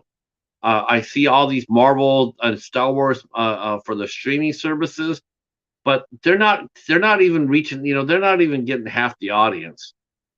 All these people, they want those for the collections, and I truly don't understand why they're not able to do that. I don't know why they don't just take a page from Warner Brothers Archives. You can go there, you can buy a movie made on demand, and it plays perfectly. um but no, I don't think Daredevil was ruined. I think that I think that uh, uh I think that he'll come back, and he'll probably appear in. I do think that they should use them more in Moon Knight than She-Hulk, though, because Moon Knight and Daredevil do have history, more of a history than She-Hulk and Daredevil do. Yes, yeah, she's very versatile. She can do a lot of things. Uh, well, I think that we're gonna at least get at least one movie with Hugh Jackman. He's going to come back as Wolverine for one more movie. I don't know what they're going to do with Ghost Rider. I mean, if I was going to cast Ghost Rider right here, right now, I probably cast that kid who did the Elvis movies, Austin Butler. I probably cast him. Uh, he's really young. He's fresh. He's got a fresh face. He did a good job as Elvis. I think he would. I think he could handle it. I think he'd be interesting. There's just no way in blazing hell that they're bringing back Nick Cage for that. No way that people will laugh that out of the theater. Yeah, I think so too. I think he'd be interesting. He'd be an interesting pick. I mean, as far as a fresh face goes, I think he'd be. But no, uh, Nicholas Cage could play the caretaker. He could play the Sam Elliott role, but he can't play Johnny Blaze anymore. No, that boat sailed. And that's, and I'm not saying that in disrespect for Nick Cage, because I love Ghost Rider. I think Ghost Rider is a lot of fun. I really enjoyed watching it, and I thought he did a really good job. And the only thing bad about that movie was the fact that they just had really bad villains. The villains were just paper thin, not good. Blackheart should have been a lot more tough. and they should have put up some names, some real henchmen, some real villains with them, not just three guys and they were gone. First time you saw Nick Cage. Uh-oh, I see Echoes is saying here he's got 7 movies on the way. Going to have a big haul once they all get here. Oh boy, what are some of the movies you got, Echo? Did you get any more IFC movies?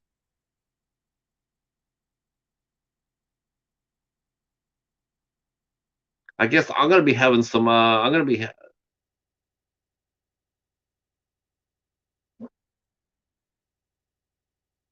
Yes. Oh, Birdemic 3.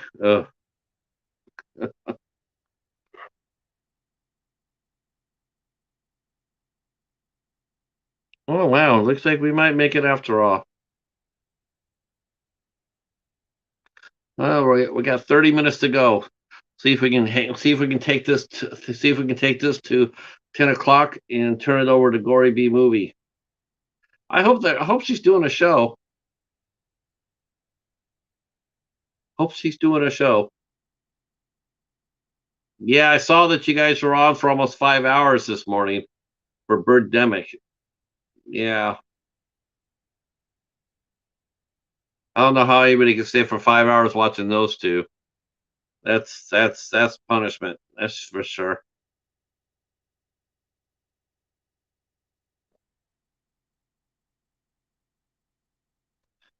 Yeah, there's probably a reason why you couldn't find Birdemic 3.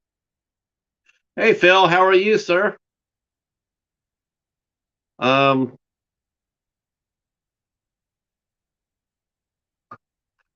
what? How much money did he need to raise, Echo? All he needed to do is go to a local college, go to one of their frat parties. He could have got the money right there or there and be collecting all the cans. Phil, are you going to be doing a early watch this week? Are you going to do a stream this week? I saw you did one last week, but I didn't find out until it was over with. You got to come back and do yours like once a week, like you were doing? That was fun.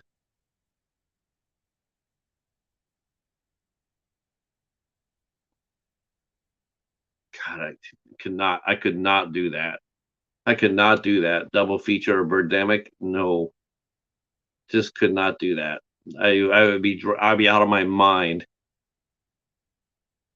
Thursday morning. Okay, good. I'll mark it on my calendar. Yeah, that'll be good. That'll be good.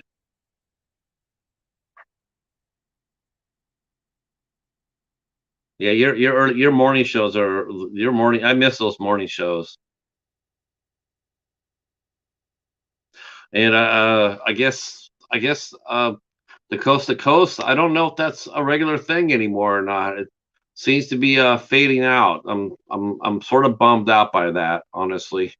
I keep looking for it on Saturdays. Like, okay, Cody, are you going to go up And it's like it just seems to be fading out. I hope not. I really enjoy it. It's this sucks that it's not there on Saturdays. I'm watching the OG Black Christmas too. I think I'm going to be watching it on Tuesday, actually.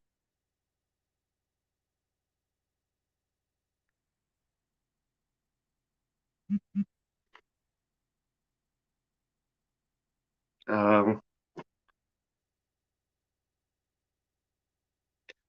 I might be watching I'm going to watch the OG and then going to watch the one from 2006.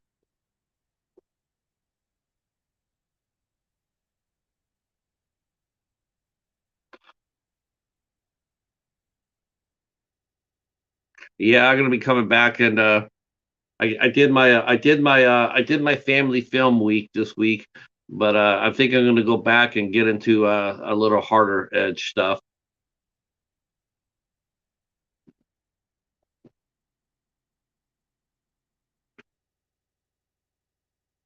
Oh, of course, '06 isn't all that bad. '06 has the better actresses, actually. They have that's the better cast.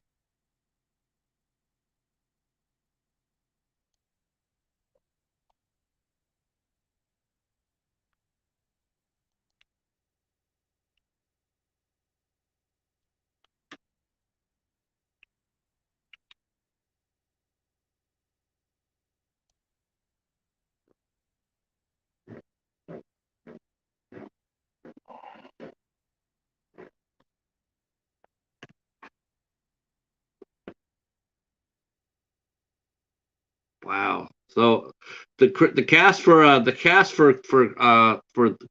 Black Christmas '06, Michelle Trachtenberg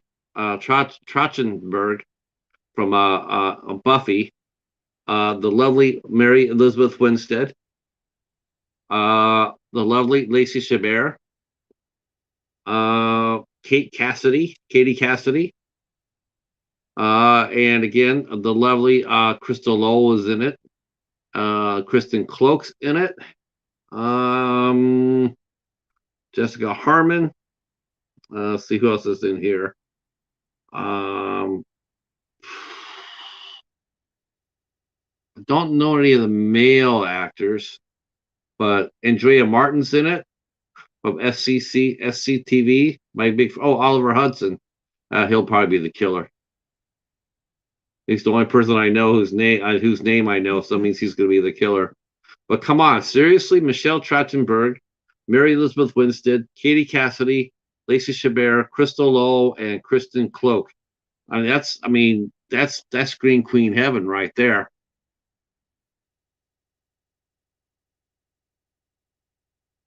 I can't hate any movie. I can't hate any movie with Mary Elizabeth Winstead in it or Crystal Lowe in it. Can't do that.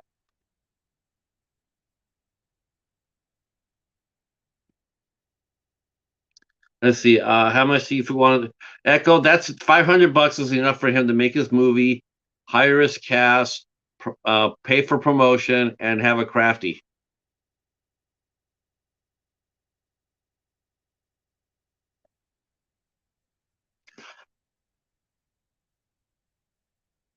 Yeah, I don't think anybody liked 2019. I don't know why it was even remade. I didn't hear anybody at all. Same thing with Cabin Fever. I could not understand why Cabin Fever got remade because nobody asked for that. Nobody. See, Echo will be right back. He's gonna go. He's cooking his mom dinner. That's awesome. Give it up for Echo for being a good son. Speaking of moms, how's your mom doing, Phil? Hopefully, what are you getting for Christmas if you're still here?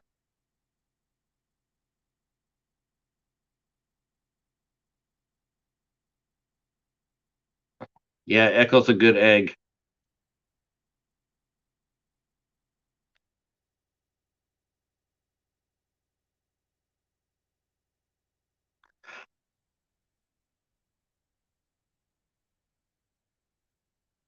I feel, I feel bad. I feel like yeah. Well, half those are over at the other site. They're over watching Jim Hobbs and Echo are watching Jim's stream right now. I'm over there Caspering, so that's all I know. See, Echo's there, Hobbs is there. Who else is there? Oh, see, Basic Autumn Wing Queen, and somebody I don't know named Henny God, Henny Godstick. I don't know who that is.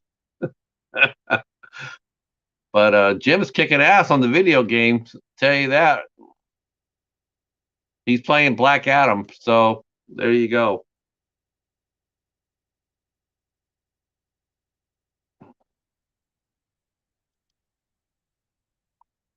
Yeah. Yep.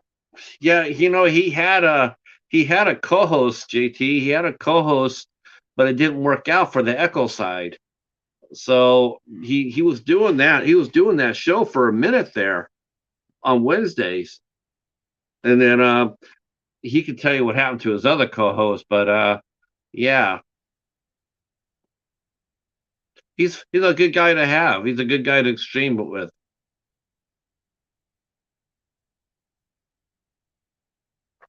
He's fun.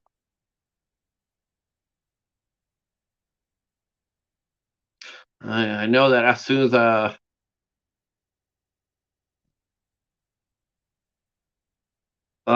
don't worry about it.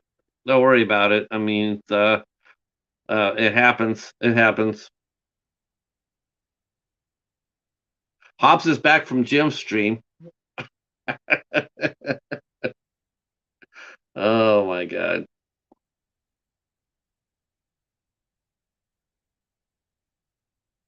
I think what happens. I think what's going to happen. I think a lot of people are going to read. As soon as as soon as we get past the holidays, I think we're going to see a bunch of fresh new content, fresh new streams come out. Everybody's going to be looking to do something new and fresh. I think that will happen. I think we'll see. I'm waiting for someone to actually come in. Even though I'd hate to say this because I don't want to, like speak out of turn, but I think we'll probably see somebody grab that 9 o'clock Saturday spot. Um, I think that spot is open. Um, I don't think the Coast to Coast boys are going to be. I don't think they're going to be on. I don't think it's going to be a regular thing for them. I think the spot will be open, and then yeah, someone should grab it 9 to 11. Yep. Hop's got two devices. He's running us both, and he's also editing for the week. Yeah, I saw your I saw you got another box from MVD, Hobbs. That's awesome, man. They're hooking you up, brother. I don't have anything to edit, but I definitely got things to put up. I definitely got to do. I definitely got to put up Dollar Tree Theater. I'm way behind on that. So I got to watch 1 hour photo, and I have to watch The Exorcist, and then for sure those two I need to get up this week. Um, I did talk to John Hobbs. I talked to John um, from Crazy Train Radio, and couldn't work it out, but definitely going to be working with him on something. I don't know what yet. I'm going to see if he wants to do something. I might try to do not a live interview. I might try to just do a recorded interview. Now that I can do that, I think I'm going to do it with that way because he doesn't want his face to be shown. So I can respect that. But I could do a taped review interview with him. More, that makes because I can put that up at I can put that up at a better time. Um, yeah, but that's part of what you have to do though. Like me tonight, I have to watch a movie tonight, but I don't mind it now. That I mean, I don't mind it. It's do recording it through StreamYard. Man, it really does take a lot of pressure away. You just go out there, you could go you could do a deep dive, good interview in depth, and then put it up there right away.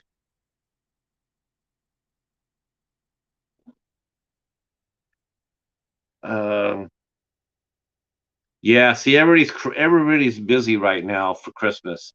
I got several fingers out. I got several fingers out there. A lot of requests out there. Um, Actually, I was getting a little worried about filling up my holes in January, but now I'm worried about I'm going to have too many. I'm still waiting on one big name to say yes or no, and then it'll be easier to fill up my calendar after that. And I got to start thinking about Women in Horror Month, and that's going to be coming out in March.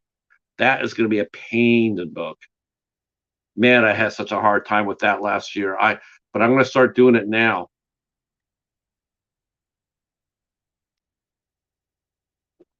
Yeah.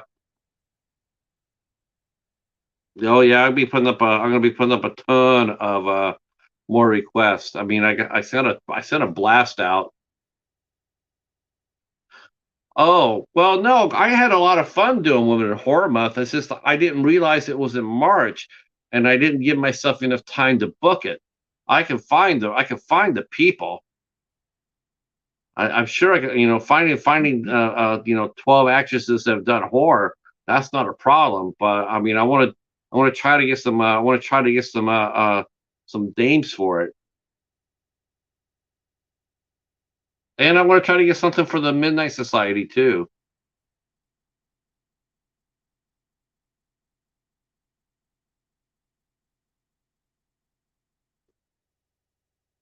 I almost did. I almost brought out my. I almost brought out my. Oh shoot! Let me show you what I got. Let me show you what I found, Hobbs.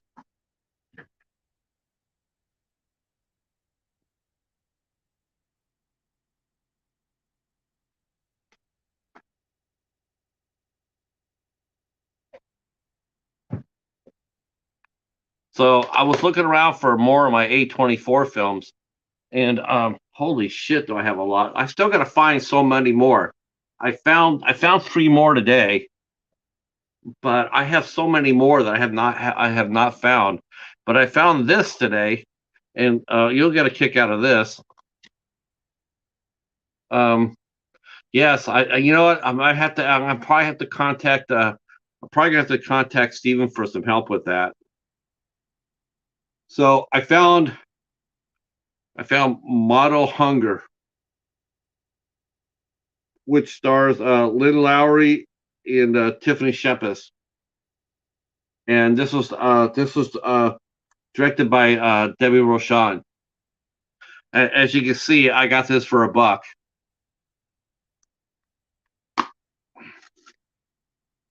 And this was actually a Wild Eye. Make mine Wild Eye.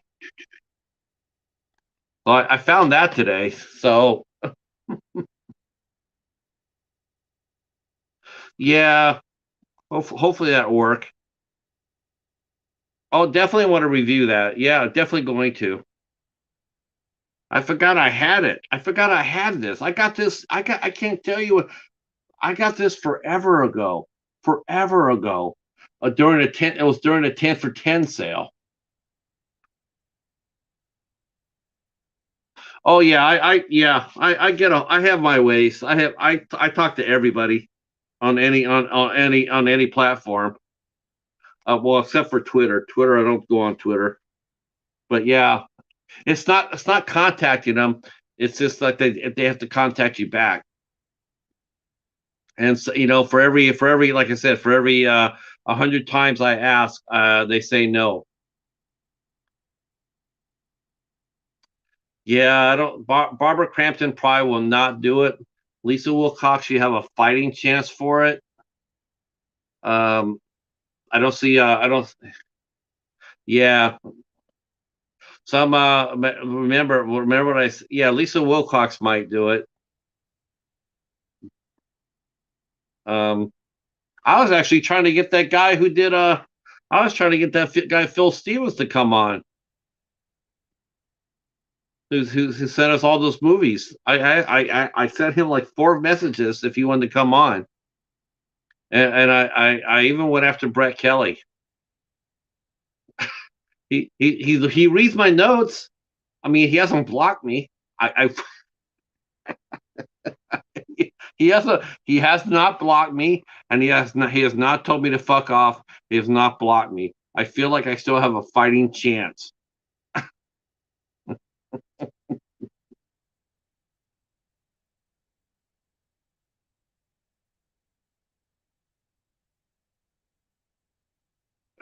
No, he has not blocked me. That's a good thing. Because oh, oh shit! Look who flew in! Look who flew in! Look who flew in from the attic! It's the bat. Alucard the bat is here in the house.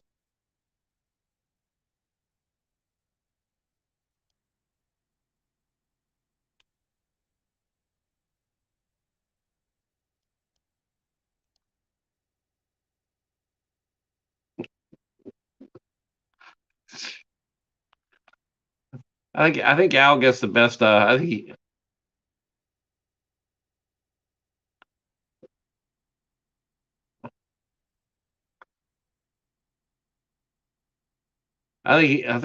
Did you just get home, Al?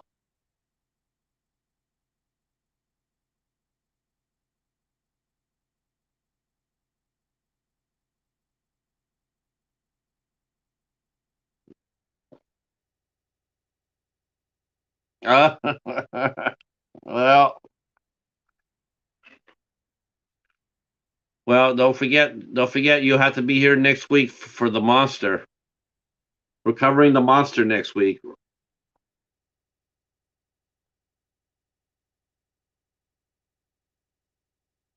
Yeah, Al, we're really rooting for you, man. Hopefully they do you up right and give it to you by New Year's, right?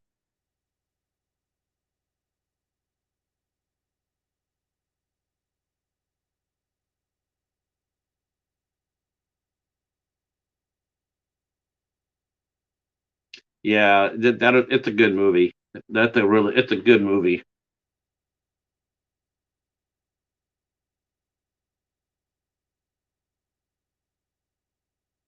That's right. Just tell me, a gnat and a cat.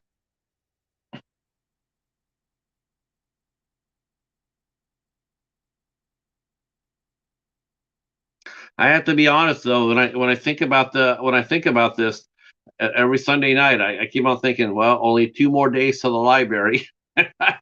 All I have to do is Monday and then Tuesday.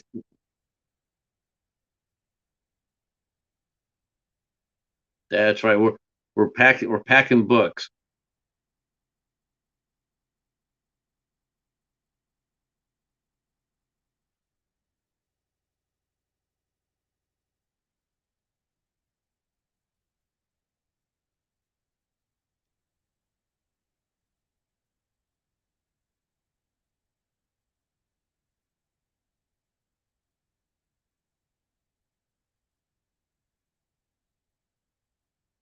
Yeah, yeah, I know. Well, hopefully that'll change real soon.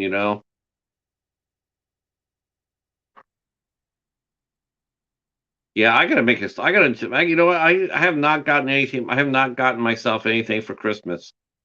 I should do that. I should try to find something for myself for Christmas. I might go to Hamilton Book to see. Oh, that Clive Barker Book of Blood. That was horseshit, man. That was terrible, terrible. Um, so disappointed in that. So disappointed. I did like the Midnight Meat Train though. That was great. Uh, have not seen Doctor Sleep yet. I did get a copy of Doctor Sleep. I have not watched it yet, but I did get a copy of it. And of course, I got to watch the. I have not done that. I did not do Black Friday. I did not do anything like that. I just been going to the library and snagging shit that way. But I might take a run out to Walmart tomorrow because someone said they saw they're selling TV set seasons for $4. So I might have to go out there and look for that. If that's the case, I'll clean up.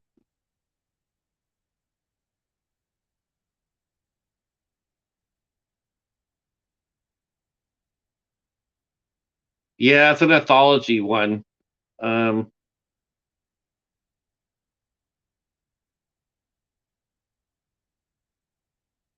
no, the Forbidden. No, I know I like the Midnight Meat Train. I tell you what, I tell you who really was I really impressed with, even though she only had one really small scene though.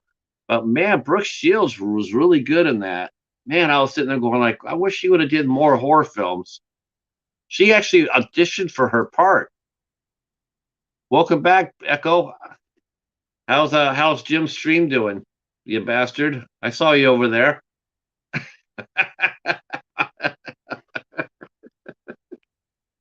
Uh-huh. You can't escape the Casper. You can't escape Casper. Oh my god. I love that. I think me and Hobbs we have made two terms up in this we have made me and Hobbs have made two terms. We made it Caspering and we made what else did we do? Oh, Magooing. Magooing and Caspering. Uh well, don't worry, I'm watching Jim too, to tell you the truth.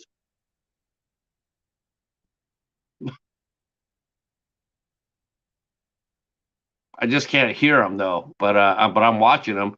Damn, that game is bloody as hell too. Holy crow! I didn't know Jim was so bloodthirsty.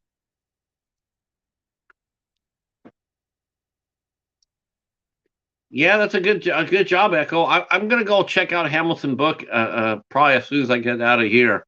I have to go over there and check that out. See what they have. Mm-hmm.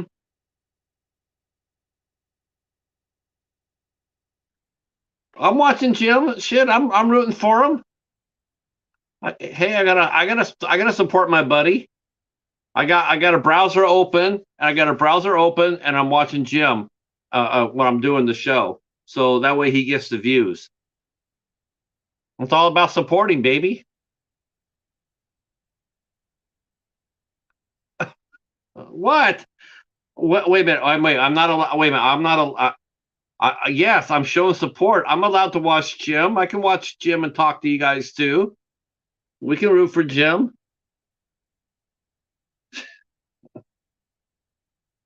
I have the support of the bat and the gnat.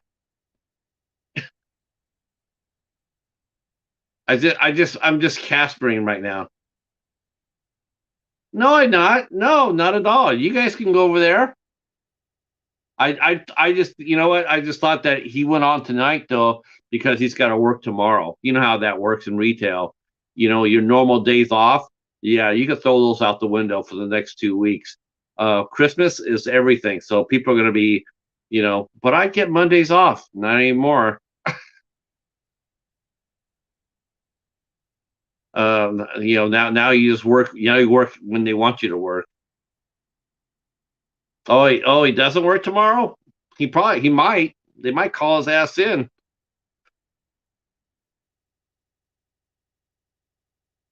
Yeah, I don't know what happened to that. I went over to watch that Hobbs, and he was done. It was like 8 minutes in, and all of a sudden it was like he was gone. I was like, oh no, what happened to his stream?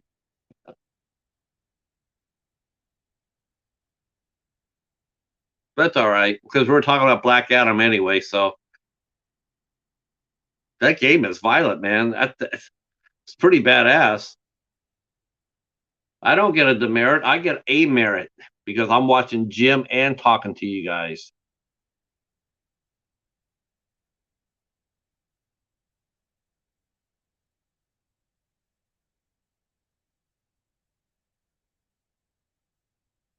That's I'm not sure if that's Black Adam though, right there though. That's not Black Adam though he's playing, is it? Does he have superheroes on there too? I don't know. Oh, I guess it is. It's pretty badass.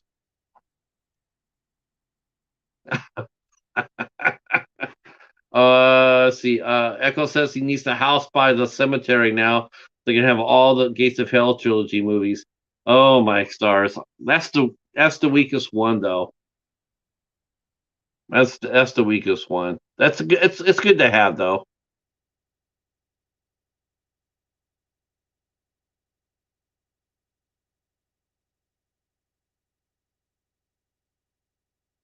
You know what's funny about my phone is like when I'm doing the show, I leave it plugged in the charger, and it'll actually charge even though I'm doing a live stream.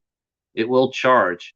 It won't charge as fast as when I don't do it, but it will charge when I'm online.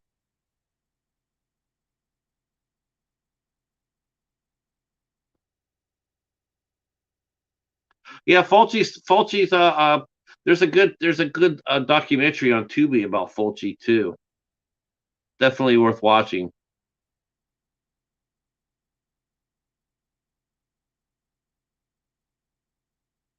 And I'll tell you one thing about those Italians. Holy shit, they smoke a lot. Holy crow.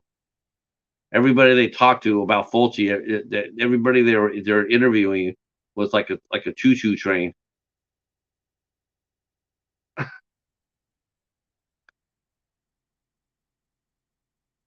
Yeah. Well, let me ask you a question, Hobbs. Would you if you had the money, if you just had it laying around, would you spend $40 on a Roadhouse reissue, or would you spend that $40 on a Dollar Tree run?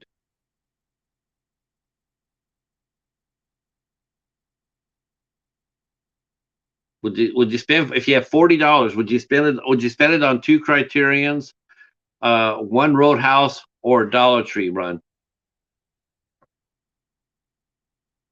Me, a person, if I have $40, I use it on the library.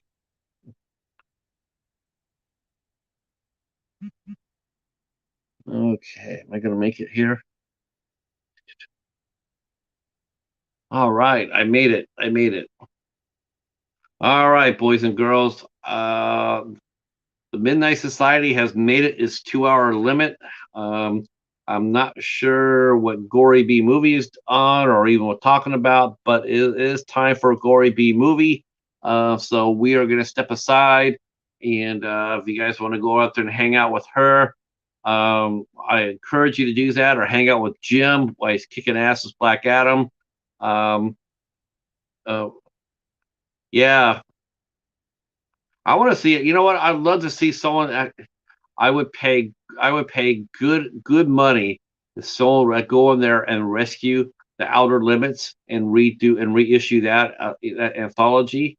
I really would like to see that more than anything else right now in the whole world. If someone would actually do a reissue of the Outer Limits, done it right. Yeah, thanks so much. Thanks so much for everybody coming out, hanging out with me for our 2 hour talk. Again, next week we will be on 8 questions with. We will be talking to Kevin Van Hook on Tuesday. Then we'll be talking to Wes the Ice Lord. And then on Thursday, we'll be talking to Victoria Varden and Rocky from Ghost Walk Films. That'll be on the 15th. On the 18th, I'll be back here on the channel for 2 shows. At 6 o'clock, we're doing our ISC Midnight, covering Come True. With That's Mary Wilson will be hosting that show on my channel, but that'll be her movie that she's watching. So we'll be covering that on the 18th. And then at 6 o'clock, and then at 8 o'clock, we'll be back here. Me, the Bat, the Cat, the Gnat, plus Sledgehammer Horror, Ken from Sledgehammer Horror, and Monty G from the Horror Miser, and then Mike from American Werewolf in New Jersey. We will all be here. We'll be talking about A24's The Monster. That'll be on next week. We have a huge panel for that. And then on the 19th, I will be on the Gorphos channel for Black Christmas 74. Black Christmas 74. That'll be there. That starts at 11 o'clock. That's 11 o'clock. That's a late night. And then on the 20th, we have our good friend Bill from the Maple Cook Show. He's a comedian and a chef. Very interesting young man, has a tremendously fun channel. Highly recommend it. He'll be here with us on the 20th. And then we'll be talking to actor, stuntman, director, and entrepreneur Douglas Vermian on the 21st. Christmas, we're watching Martyrs. We're watching Martyrs on the 25th. And then on the 27th, Danny Nightmare will be here he's the husband of Gory B. And then on the 28th, our good friend Warm Strong Adventures will be here with us. Woohoo! All right, everybody. Thanks for coming out and supporting the show. We will see you. We'll see you on Tuesday night at 8 o'clock for Kevin Van Hook. And I'll see you guys over at Jim's in a minute. Thanks so much, and we'll talk to you soon. Peace.